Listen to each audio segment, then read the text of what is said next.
ওকে, আজকে আমরা খুব সহজ পদ্ধতিতে 12 নামতাটা শিখবো। তো তোমরা একটু মনোযোগ সহকারে দেখবে, আমরা 12 নামতাটা শিখবো। তো প্রথমে দেখো, এইভাবে করে একটু লিখে নিবে। লিখে নেওয়ার পরে তুমি প্রথমে কিন্তু এই যে এখানে প্রথমে 2 বসাবে, ঠিক আছে? 2 এর পরে আর 2 এর পরে এখানে বসাবে 4, 4 এর পরে এখানে বসাবে 6, 6 এর পরে বসাবে 8, অর্থাৎ হচ্ছে জোড় সংখ্যাগুলো বসাবে 2, 4, 6, 8 এবং এরপরে এই যে 10-এর শূন্য বসবে, ঠিক আছে? তো আবার আমরা প্রথম থেকে এইভাবে করে লিখবো যে এখানে বসবে 2, 2 এর পরে হচ্ছে 4, 4 এর পরে হচ্ছে 6, 6 এর পরে হচ্ছে 8, 8 এর পরে হচ্ছে কত? 10, 10-এর শূন্য বসবে, ঠিক আছে? তো এইখানে এই যে আমরা এখানে 10 বসালাম, এই যে 10-এর শূন্য এখানে হাতে 1 রাখবো আমরা। এই যে এখানে 10 বসালাম, এটা আমরা হাতে 1 রাখবো, ঠিক আছে? তো আমি বুঝে দিচ্ছি আরেকবার। প্রথমে 2, এরপর 4, 6, 8, 10-এর শূন্য, আবার 2, 4, 6, 8 এবং 10-এর শূন্য বসবে, হাতে 1 থাকবে। যেখানে তুমি 10-এর শূন্য বসাইছো সেখানে হাতে 1।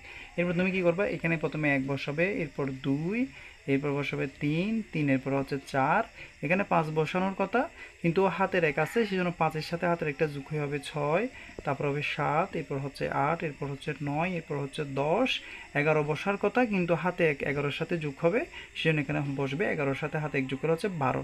এভাবে করে আমরা সহজে কিন্তু 12 নামতাটা শিখে ফেলতে পারি।